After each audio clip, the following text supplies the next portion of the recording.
여러분, 호메로스의 오디세이아 하면 보통 영웅의 위대한 모험을 떠올리시죠? 근데요, 오늘은 좀 다르게 접근해 보려고 합니다. 이걸 영웅 서사시가 아니라 인류 최초의 서바이벌 스릴러로 한번 샅샅이 뜯어보겠습니다. 자, 이 문장 좀 보세요. 무슨 요즘 공포영화 대사 같죠? 근데 이게 무려 2000년도 더 된 글입니다. 괴물이랑 동굴에 같이 갇혔던 사람이 그 공포를 생생하게 증언한 거죠. 네, 바로 오디세우스와 그 선원들 이야기입니다. 특히 외눈박이 거인 폴리페모스가 바로 눈앞에서 동료들을 그냥 저녁 식사처럼 먹어치우는 걸 본 그 생존자의 시점에서 한번 따라가 보시죠. 길고 긴 전쟁이 드디어 끝났습니다. 오디세우스와 부하들은 이제 집으로 돌아갈 일만 남았다고 생각했겠죠. 그러다 정말 완벽해 보이는 섬, 완벽한 안식처를 발견합니다. 그리고 그 안에는 치즈와 우유가 가득한 동굴이 있었어요. 이건 신이 내린 선물이죠. 보급품이 가득한 보물창고나 다름없었습니다. 네, 처음엔 다들 그렇게 생각했어요. 그런데 동굴 주인이 돌아왔습니다. 문제는 그 주인이 양치기 거인이었다는 거죠. 순식간에 구원의 장소는 거대한 바위로 입구가 막힌 절대 빠져나갈 수 없는 감옥이 되어버렸습니다.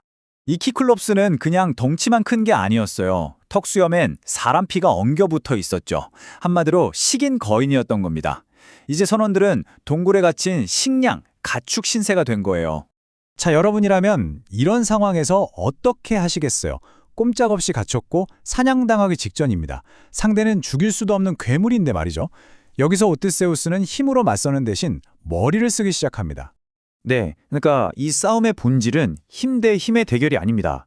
바로 지혜와 지략의 싸움인 거죠. 고대 그리스인들은 이걸 메티스라고 불렀는데요. 단순히 똑똑한 걸 넘어서 아주 교활하고 임기응변에 능한 그런 지혜를 말합니다. 오디세우스의 계획은 이렇습니다. 먼저 거인에게 자기 이름을 아무도 아니다, 그리스어로 우티스라고 알려주죠. 그리고는 거인을 술에 취하게 한 뒤에 달궈진 말뚝으로 거인의 하나뿐인 눈을 찔러버립니다. 이 이름, 이 속임수가 이제 곧 엄청난 힘을 발휘하게 됩니다. 비명을 듣고 다른 키클롭스들이 달려와서 묻습니다. 폴리페모스, 누가 널 해치고 있는 거야? 그러자 폴리페모스가 뭐라고 소리쳤을까요? 아무도 날 죽이지 않아? 라고요. 정말 기가 막힌 장면이죠. 이건 이 이야기의 핵심을 보여줍니다. 영웅은 칼로 싸울지 몰라도 진짜 생존자는 머리로 싸운다는 걸요. 자, 그럼 다음 이야기로 넘어가 보죠. 근데 한번 생각해 보세요. 왜 이 키클롭스 이야기는 수천 년이 지났는데도 이렇게 생생하고 소름이 돋을까요? 그 비밀은 바로 스토리텔링 기법에 있습니다. 이 이야기의 힘은 누가 말하느냐에서 나와요. 즉, 시점이죠.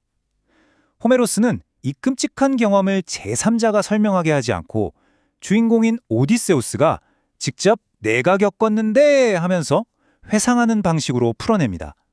이걸 우리가 1인칭 서술이라고 부르죠. 독자가 주인공한테 완전히 감정이입하게 만드는 거예요. 여기 이 질문, 어떻게 이 이야기가 당신에 대한 이야기인가요? 이게 사실 현대 스토리텔링의 핵심 질문이거든요. 정말 놀라운 건 호메로스가 이미 수천 년 전에 이 질문에 대한 답을 알고 있었다는 겁니다. 독자가 주인공의 공포를 마치 내 일처럼 바로 옆에서 겪는 것처럼 느끼게 만드는 기술을 완벽하게 구사한 거죠. 그래서 위대한 이야기꾼들을 종종 안테나에 비유하곤 합니다.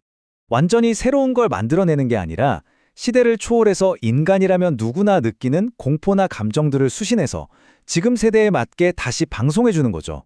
우리 마음속에 이미 존재하는 원초적인 두려움을 딱 건드려주는 겁니다. 이런 식으로 압도적인 힘의 지혜로 맞서는 공식은 여기서 끝나지 않습니다. 오디세우스는 곧바로 마녀 키르케의 섬에서 또 다른 어쩌면 더 교활한 도전에 직면하게 되거든요. 키르케의 섬에 도착한 부하들은 화려한 궁전에서 성대한 환영을 받습니다. 하지만 이건 처음부터 끝까지 다 치밀하게 설계된 덫이었어요. 먼저 환영의 연회가 열리고 독이 든 잔을 마시게 합니다. 그리고 마법 지팡이로 내리치면 인간이 짐승으로 변하는 그야말로 바디 호러가 펼쳐지는 거죠. 인간성을 체계적으로 파괴하는 과정이었습니다. 정말 끔찍한 건 몸은 돼지로 변했는데 정신, 즉 인간의 마음은 그대로 남아있었다는 점입니다. 내가 돼지가 됐다는 걸 완벽하게 인지하는데 말도 못하고 저항도 못하는 거예요. 자신의 몸이라는 가장 완벽한 감옥에 갇혀버린 거죠. 다행히 오디세우스는 헤르메스 신의 도움으로 미리 대비를 했고 결국 키르케의 마법을 이겨내고 부하들을 원래 모습으로 되돌리는 데 성공합니다. 하지만 승리의 기쁨도 잠시, 키르케는 오디세우스에게 아주 섬뜩한 예언을 하나 남깁니다. 자, 그럼 여기서 한 걸음 더 나아가 보죠. 왜 우리는 수천 년 전 신화 이야기를 지금도 이렇게 계속하고 있는 걸까요? 이 오래된 이야기들이 지금을 사는 우리에게 대체 어떤 의미가 있는 걸까요? 그건 바로 이 신하들이 끊임없이 새로운 옷을 입고 다시 태어나기 때문입니다. 보세요. 고대 그리스에서 기록되고 로마 시대의 심리 스릴러로 재해석됐다가 21세기에는 퍼시 잭슨 같은 판타지 소설로 재탄생했잖아요. 생존, 지략, 괴물과의 사투라는 핵심 주제는 변하지 않고 계속해서 우리 곁에 있는 겁니다. 예를 들어 퍼시 잭슨 시리즈의 작가 릭 라이어드는 주인공의 ADHD나 난독증을 반신반인이라서 그렇다고 설명하거든요. 이게 바로 신화가 가진 힘이에요. 이해하기 힘든 현상을 설명해주고 약점처럼 보이는 걸 특별한 강점으로 바꿔주죠. 다시 한번 생각해보세요. 동굴에 갇혀서 거인에게 쫓기는 공포, 마법에 걸려서 내 몸이 내 것이 아니게 되는 섬뜩함. 이거 수천 년 전 이야기 맞나요? 아니죠. 바로 오늘날 우리가 열광하는 스릴러, 호러 영화의 공식 그 자체잖아요. 그래서 마지막으로 이런 질문을 던지게 됩니다. 고대 신화가 그 시대의 사람들에게 세상을 이해하는 틀을 제공했다면 지금 우리가 열광하는 영화, 드라마, 소설 같은 이야기들은 과연 우리 시대에 대해 무엇을 말해주고 있을까요? 우리의 이야기는 우리가 무엇을 두려워하고 또 무엇을 희망하는지를 어떻게 보여주고 있을까요?